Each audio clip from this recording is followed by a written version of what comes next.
성도들 중에서 건강이 좋지 않거나 또 사업이나 직장이 어려우신 분들 성도가 있다면 회복의 역사가 있게 되기를 예수님의 이름으로 축복합니다. 또한 우리 교회도 하나님께서 회복시키시고 부흥시키시는 역사를 기다리고 갈망하게 됩니다. 그래서 오늘 느헤미야의 말씀, 회복과 부흥의 꿈을 우리가 주목하게 되는 것입니다. 오늘 느헤미야에서의 배경을 보게 잠깐 말씀을 드린다면 북이스라엘은 아수르에게 망하고요. 그 다음에 지나서 BC 586년에 바벨론에게 유다가 망하게 됩니다. 망하고 난 뒤에 70년 후에 이 바벨론이 또 누구에게 망하냐면 페르시아에게 망하게 되고요. 페르시아의 그 왕 고레스 왕이 70년 후에 하나님의 약속대로 이스라엘 백성들을 고국에 돌아가도 좋다라고 허락이 고레스 칙령이 내려지게 됩니다. 그래서 세 차례에 걸쳐서 이 귀환하게 이스라엘 백성들이 유대 백성들이 나라를 다시 가게 되는데요. 70년 세월 동안에 생각을 해보십시오. 포로 생활 70년 가운데서 거기서 결혼을 했어요. 거기서 아기를 낳았어요. 거기에 삶의 일터가 있어요. 자, 너희들이 이제 고국으로 돌아가도 좋다고 했지만은 저희의 삶의 일터도 있고 결혼도 있고 아기도 있는 그 상황에서 고국으로 돌아간다는 것은 쉽지 않았습니다. 왜냐하면 70년 동안 고국을 떠나 있었기 때문에 고국에서는 유대에서는 많은 환경이 달라졌을 거란 말이에요. 삶의 일터가 여기에 있었는데 고국으로 돌아가도 좋다고 하니까 기쁜 마음으로 돌아가는 사람이 있는가 하면 여기에 삶의 일터가 있는데 어디를 가? 여기서 살아야지. 그런 사람도 있었다는 것입니다. 자, 그래서 돌아가도 좋다고 해서 1차로 돌아가는 그 사람들이 몇 명이 있냐면 약 5만 명이 돌아가게 됩니다. 나머지 있는 사람들은 페르시아에 남아 있었는 거예요. 느헤미야도 마찬가지로 남아있던 사람들 중에서 한 사람이었습니다. 자, 느헤미야는 어떤 사람인가? 오늘 보면 1절에 보면 이렇게 말합니다. 하가랴의 아들 느헤미야라고 됩니다. 하가랴는 족보에도 잘 나타나지 않습니다. 성경에도 잘 이름도 나오지 않는 이름이었습니다. 그러니까 하가랴는 이 사람은 이름이 없는 가문이라는 거예요. 이름이 없는 가문. 또 하가랴의 뜻이 뭐냐면 여호와께서 어둡게 하신다라는 뜻이에요. 그러니까 그 이름조차도 어둡잖아요. 포로 생활 가운데서 있었으니까. 자, 그런데 이 느헤미야는 하가랴의 아들이기도 하지만은 또 이 사람은 포로로 잡혀왔지만은 제사장이 아니고 평신도였습니다. 평신도였어요. 평신도로서 하나님의 회복과 부흥의 꿈을 이루는 사람이 바로 느헤미야라는 거예요. 성경에 많은 일꾼들이 사사, 제사장 이런 사람들이 일을 하였지만은 하나님의 일을 하였지만은 평신도가 일을 하는 사람들이 극히 드물었습니다. 그 느헤미야가 평신도로서 하나님의 회복과 부흥의 꿈을 이루는 사람이었다.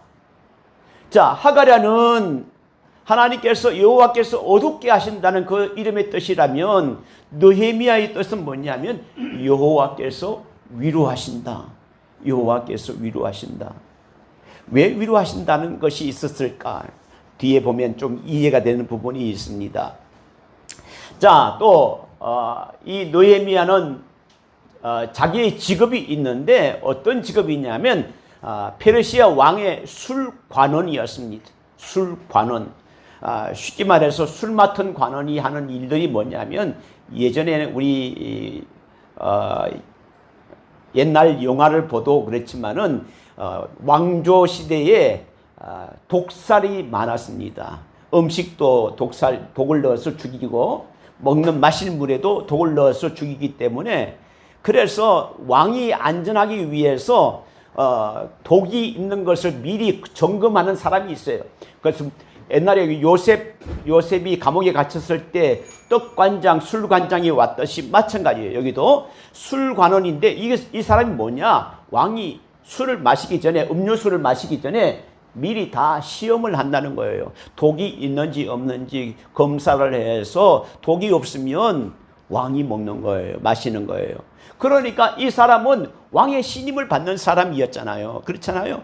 그건 적은 낮은 직책이 아니었습니다. 아주 장관 정도 되는 아주 경호실장 되는 사람이었습니다. 그러니까 막강한 힘도 가지고 있어요. 그리고 왕의 측근에 있기 때문에 항상 왕이 내가 술 마실 시간, 물 마실 시간을 정해놓고 마시는 거 아니잖아요. 항상 옆에 있다가 마시게 되면 미리 와서 마시는 거예요. 그래서 항상 왕에 가까이 있는 사람입니다. 권력은 어디서 나옵니까? 왕과 가까이 있는 사람부터 권력이 나오는 거예요. 대통령이 힘이 있지만은 그 밑에 대통령과 가장 가까이 있는 사람이 권력을 잡잖아요. 마찬가지로 느헤미야도 술관원이었습니다. 그런데 어느 날 느헤미야에게 하난이라는 동생의 형제가 찾아와서 예루살렘의 소식을 전하는 거예요. 예루살렘의 소식. 1차 귀환, 2차 귀환까지 지났습니다. 자, 예루살렘의 고국에 돌아가는 1차, 2차로 걸쳐서 3차까지 있었는데 1차를 지나고 2차를 지나면서 고국에 돌아온 소식을 전하는데 하나니가 전하는데 어떻게 전하느냐? 3절을 같이 한번 읽어볼까요? 자, 3절 읽겠습니다. 자, 시작.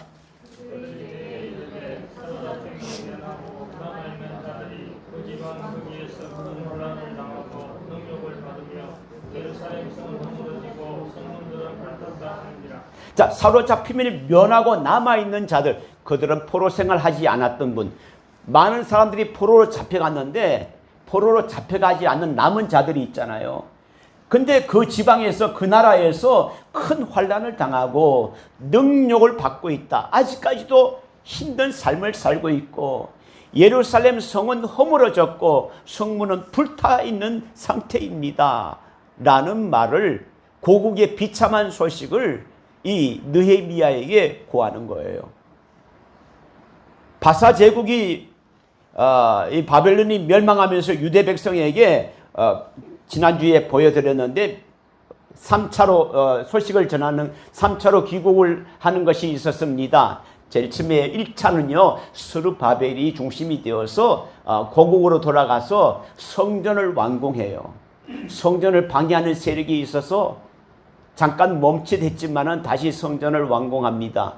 2차는 에스라 중심이 되어서 돌아가서 종교 개혁을 일으킵니다. 그런데요 완전한 개혁이 못 됐어요. 왜냐하면 성벽이 3차 때 느헤미야가 돌아가서 성벽을 재건했는데 성벽이 재건되기 전이니까 벽이 없으니까 사람들이 와서 그 업에 들어와서 보호받을 성벽이 없으니까 들어오려고 하지 않은 거예요. 그러니까 성전을 세워졌지만은 성전의 종교개혁을 이루지를 아직 완성되지 못한 상태였습니다. 자, 그래서 느헤미야가 2차 귀환자들, 1차, 2차 귀환자들이 예루살렘에 돌아가서 잘 정착하고 이제 회복되었거니 생각했는데 하나니가 돌아와서 아직까지도 성문은 무너져 있고 성벽은 무너져 있고 성문은 불타 있다. 그리고 백성들은 이렇게 공고한 가운데 있다라는 소식을 듣게 됩니다. 이 소식을 들은 느헤미야는 어떻게 해야 할까요? 이제 오늘 제목처럼 하나님이 회복과 부흥을 위해서 사용하시는 사람의 모습이 어떤 사람인가 오늘 말씀을 하고 있습니다. 첫 번째 특징은 뭐냐면 느헤미야는 상한 심령을 가졌다. 하나님이 느헤미야의 뜻이 뭡니까? 하나님은 위로하신다는 뜻이잖아요. 그러니까 그 마음에는 슬픔이 있다는 거예요. 어떤 슬픔일까요? 고국의 백성들을 보면 나라를 보면 너무나 마음이 안타까운 마음을 가지고 있었습니다. 그래서 상한 심령을 가지고 있었습니다. 자, 어떤 심령일까? 4절 한번 읽어보겠습니다. 자, 4절 한번 같이 읽어볼게요. 자, 4절 시작.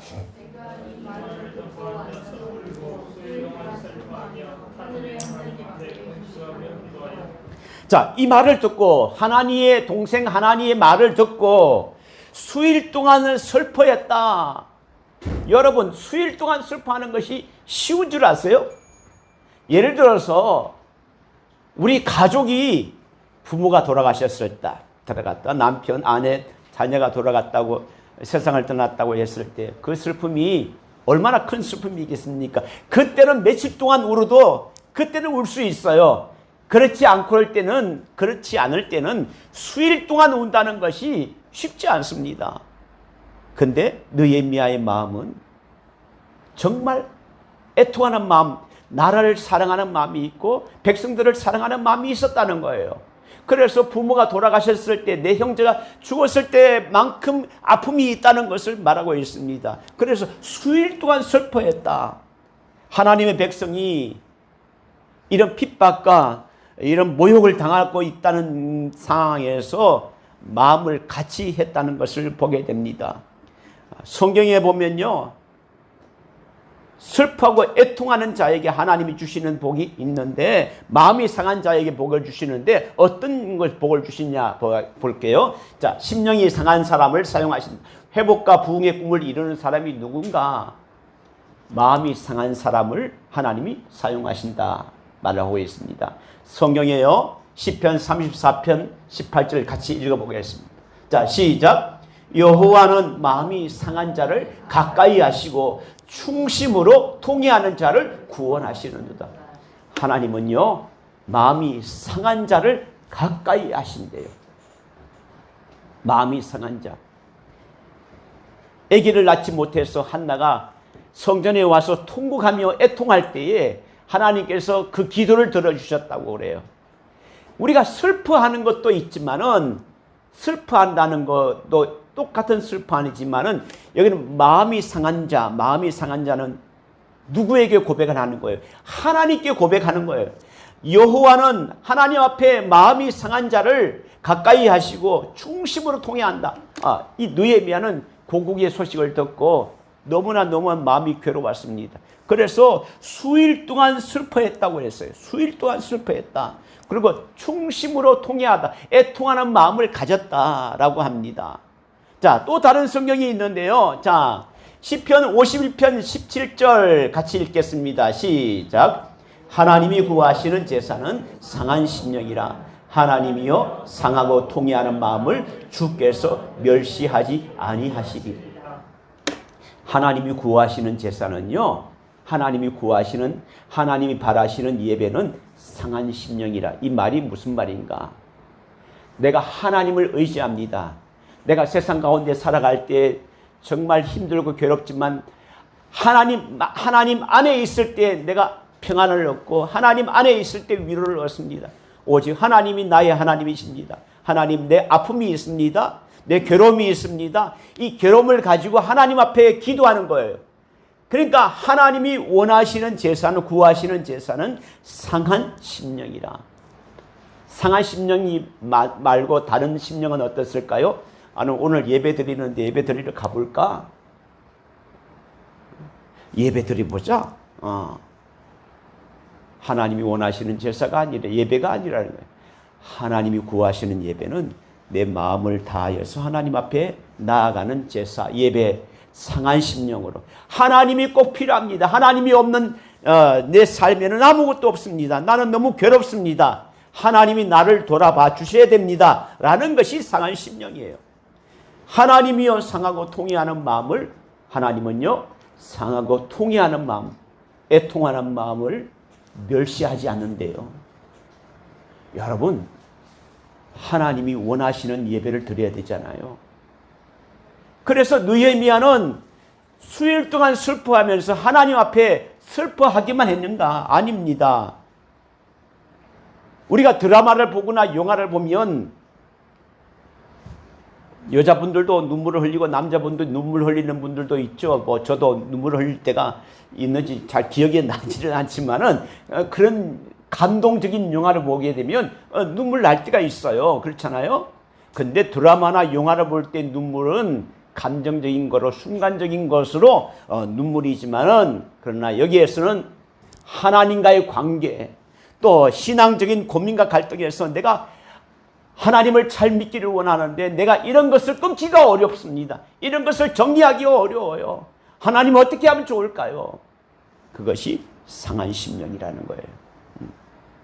교회 공동체에 대한 사랑과 또 연약한 자들을 위해서 흘리는 눈물, 그것이 상한 심령이라는 것입니다. 여러분, 혹시 여러분 중에서 마음이 상한 분이 계십니까? 심령이 상한 분이 계시면 하나님은 여러분을 사용하실 겁니다. 왜냐하면 하나님은 상한 심령을 가진 사람을 사용하신다고 했으니까 여러분을 사용하실 거예요. 오늘날 여러분, 하나님은 우리에게 느헤미야에게 전한 하나님의 소식은 무엇입니까? 예루살렘에 갔는데요, 유다 백성들이 핍박을 받고 공공과 어려운 가운데 있고요, 성벽은 무너져 있고 성문은 불타 있습니다. 이런 안타까운 소식을 전했어요. 오늘 누군가가 되어서 우리에게 소식을 전하는, 만약에 하나님가 우리에게 오늘 우리 소식을 전하게 되면 동일한 소식을 전하게 됩니다. 어떤 소식을 전할까요? 교회가 뉴스 가운데, 매스컴 가운데 교회가 이런 비리가 있고 성도가 이런 비리가 있어서 매스컴에 나오는 이런 안타까운 소식들을 우리가 접하고 있잖아요. 그러면 얼마나 속상합니까? 얼마나 마음이 아픕니까? 왜 그리스도인들이 바르게 살지 못할까? 왜 말씀대로 살지 못할까? 왜 세상 사람들의 빛과 소금이 되지 못할까? 왜 하나님 앞에 영광을 드러내는 삶을 살지 않고 욕된 삶을 우리들이 살고 있을까? 하나님 중심적인 신앙생활을 하지 않고 인간적인 인본주의적인 삶을 살고 있을까? 지난주에 보니까 대전에서 동성애 퍼레이드가 있다는 지난주가 있었습니다. 동성애가 점점 합법화되어가고 있습니다. 지방에까지 점점 동성애가 내려가고 있어요. 여자와 여자가 남편과 아내가 되고 남자와 남자가 남편과 아내가 되어서 그렇게 되고 있는 거예요. 하나님이 원하시는 모습이 아닙니다. 이러한 것들을 바라보면서 이렇게는 되어서는 안 될 텐데, 이런 안타까운 마음과 탄식하는 마음들이 우리에게 있는가? 오늘날 이런 소식을 나에게 전해질 때 우리는 어떻게 반응해야 되는가? 상한 심령을 가져야 된다는 거. 이렇게 하면 안 될 텐데. 나라와 민족을 위해서 기도해야 되고, 교회를 위해서 기도해야 되고, 그리스도인들이 올바른 신앙을 가지기 위해서 기도해야 된다는 것입니다. 그리고 내 자신이 올바른 신앙생활을 하기 위해서 내 자신이 더욱더 하나님 앞으로 나아가야 된다는 사실입니다. 회복과 부흥을 이루기 위해서 두 번째는 하나님이 사용하시는 사람은 어떤 사람인가? 기도하는 사람이라는 것입니다. 자, 4절 다시 한번 읽겠습니다. 4절 같이 읽게요. 시작. 내가 이 말을 듣고 앉아서 수일 동안 슬퍼하며 하늘의 하나님 앞에 금식하며 기도하여. 슬퍼하고만 있는 거 아니에요. 괴로워하고만 있는 것이 아니었습니다. 어떻게 됩니까? 하나님 앞으로 나아갔다는 거예요. 하나님 앞으로 나아가서 금식하며 기도하며. 믿음이라는 것은 행동이 뒤따라야 됩니다. 뒤따라야 되는 거예요. 왜냐하면 기도만 하고 있으면 되겠습니까? 기도만 하고 있으면 성벽이 무너지고, 또 왜 기도해야 할까요? 왜 느헤미야가 하나님 앞으로 기도하러 나갔을까요? 성벽이 무너지고 성문이 불타 있는 것 가운데 백성들이, 자기의 동포들이 공공하고 핍박받는 것 가운데 있는데, 내가 할 역할들이, 내가 힘이 없어서 내가 할 수 있는 것이 아무것도 없다는 거예요. 그렇잖아요? 내가 할 수 있는 것이 있으면 내가 하면 좋겠는데 내가 할 수 있는 능력도 없고 힘도 없고 아무것도 할 수 있는 것이 없다는 거예요. 그러니까 하나님 앞에 나갈 수밖에 없죠. 왜 우리가 하나님 앞에 기도합니까? 내 힘으로는 할 수 없는 일들이 많기 때문에 하나님 앞에 나아가는 것입니다. 느헤미야는 문제의 해결이 하나님께 있음을 알았습니다. 하나님 앞에 기도해야 되겠다. 문제의 해결은 하나님이시다는 것을 알았기 때문에 기도하게 된 거예요. 기도의 내용이 무엇일까요? 자, 6절, 7절 한번 읽어보겠습니다. 6절, 7절 같이 읽겠습니다. 자, 시작. 이제 종이 주의 종들인 이스라엘 자손을 위하여 주야로 기도하며 우리 이스라엘 자손이 주께 범죄한 죄들을 자복하오니 주는 귀를 기울이시며 눈을 여시사 종의 기도를 들으시옵소서.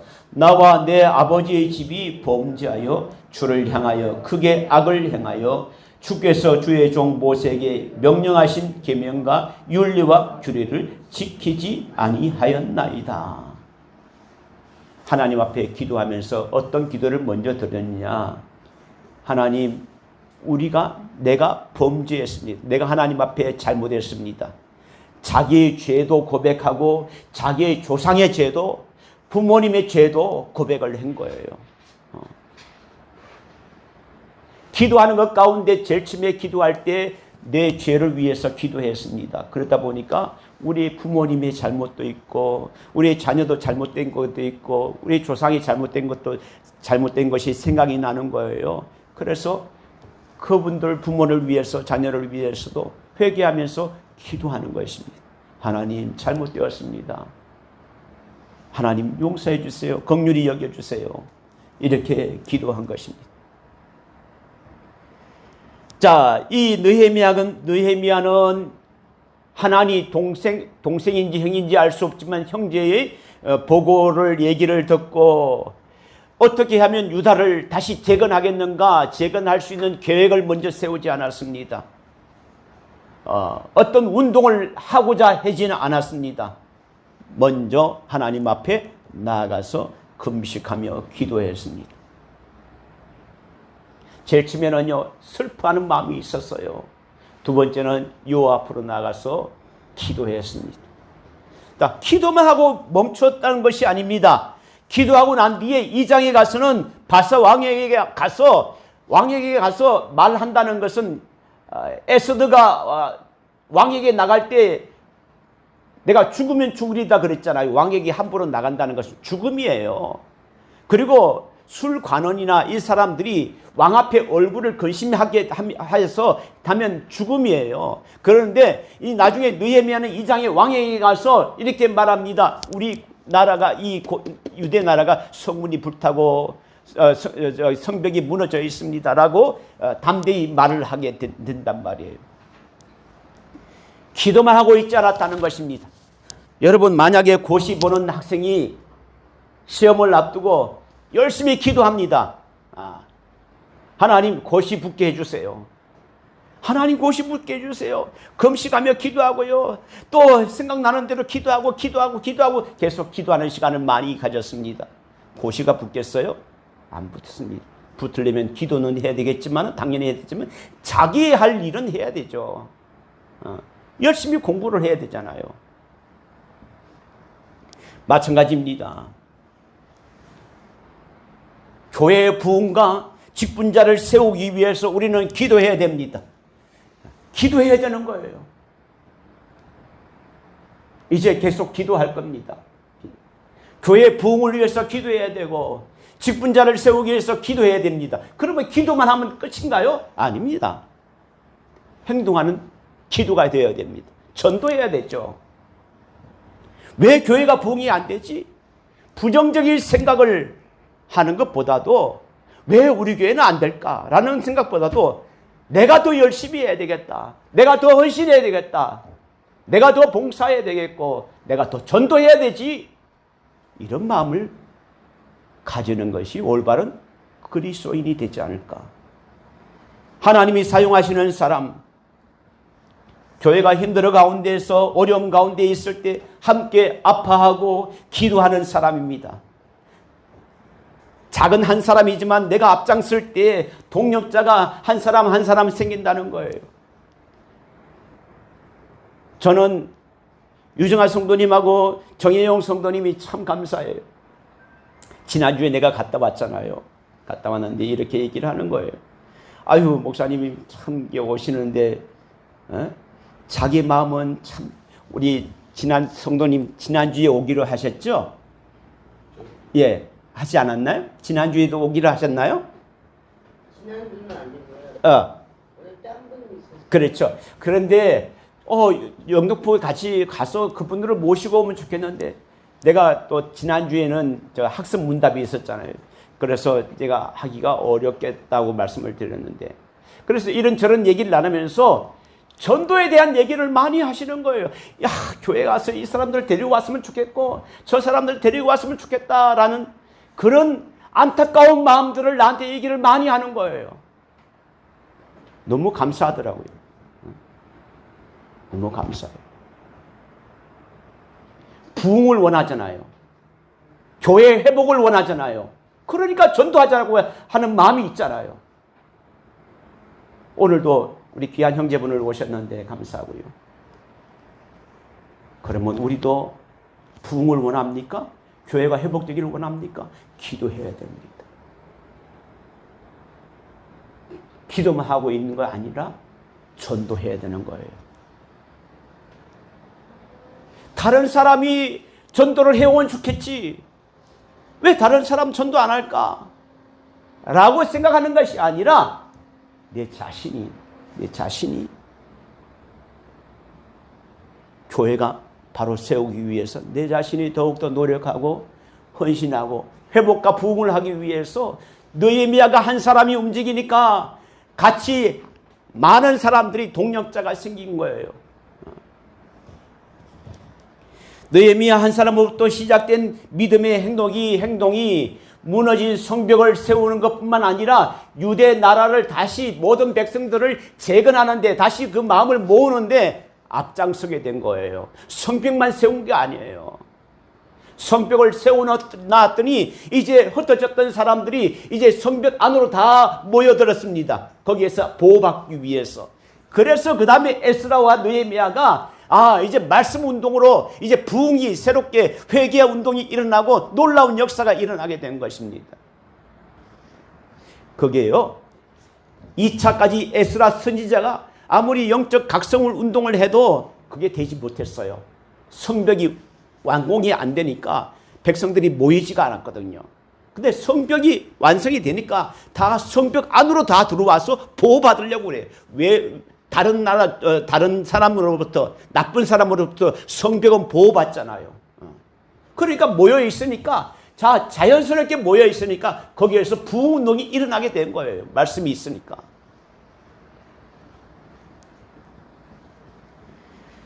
여러분, 많은 일들을 놓고 우리는 우리의 힘으로 하기보다는 먼저 기도하는 교회가 되기를 원합니다. 느헤미야가 기도할 때 하나님께서 성을 재건하시는 그 열망을 준 거예요.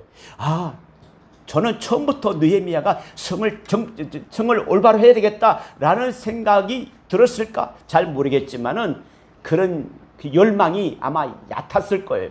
그런데 기도하는 것 가운데서 하나님께서 힘을 주셔서, 야, 내가 해야 되겠다, 너가 해야지 라는 마음을 주지 않으셨을까?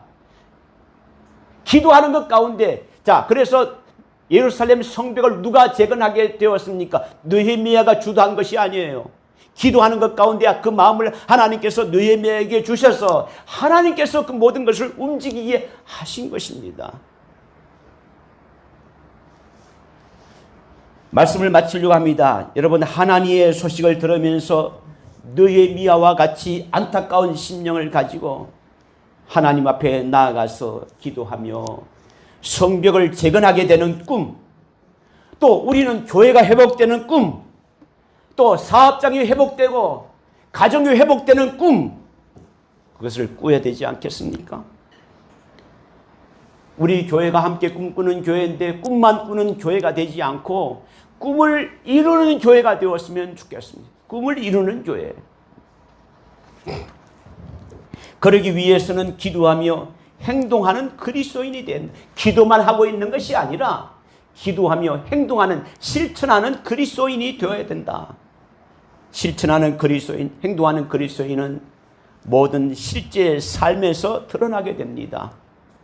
하나님이 원하시고 기뻐하시는 일, 저와 여러분을 통해서, 느헤미야를 통해서 유대 나라가 다시 재건되는 그런 놀라운 기초를 세운 것 같이 교회의 부흥을 위해서 저와 여러분을 사용하셔서 또 교회와 가정과 직장과 일터, 교회가 회복되고 부흥되는 그 꿈을 이루는 데 앞장서는 저와 여러분이 되시기를 예수님의 이름으로 축복합니다. 기도하겠습니다. 하나님 감사합니다.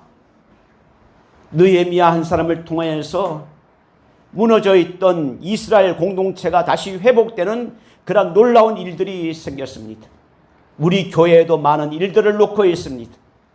이 일을 위해서 우리가 무엇을 해야 됩니까? 내 힘으로는 할 수 없기 때문에 여호와 앞으로 안타까운 마음을 가지고 여호와 앞으로 나가서 기도하게 될 수밖에 없습니다. 하나님, 우리에게 기도하는 심령을 허락하여 주시고, 기도할 때에 우리에게 불같은 심령을 허락하여 주시고, 또 움직일 수 있는 동력도 허락하여 주시고, 전도할 수 있는 힘도 허락하여 주셔서 이 교회가 회복되고 부흥되는 놀라운